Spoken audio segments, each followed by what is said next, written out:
Breast feeding करणाऱ्या आईने डोक्यावरनं अंघोळ करू नये किंवा थंड खाऊ नये, आंबट चिंबट खाऊ नये, तर ते कितपत खरं आहे?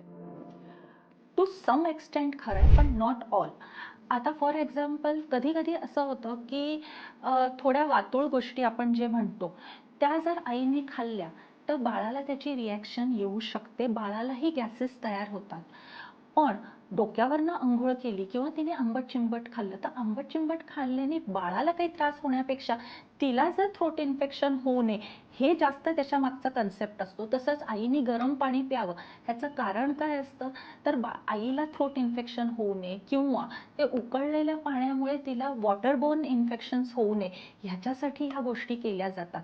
तर बाळाचं प्रत्येक गोष्टीला आपण जर रिॲक्शन ऑब्झर्व करत राहिलो तर आपल्याला कळतं की बाळाला काय सूट होते आणि होत नाही. मे बी सगळ्या गोष्टी सूट होतही असतील किंवा एखादी गोष्ट सूट होत नसेल तर जोपर्यंत ब्रेस्ट फीड होते तोपर्यंत मग ती गोष्ट आपण आपल्या डाएटमधनं वर्ज करावी.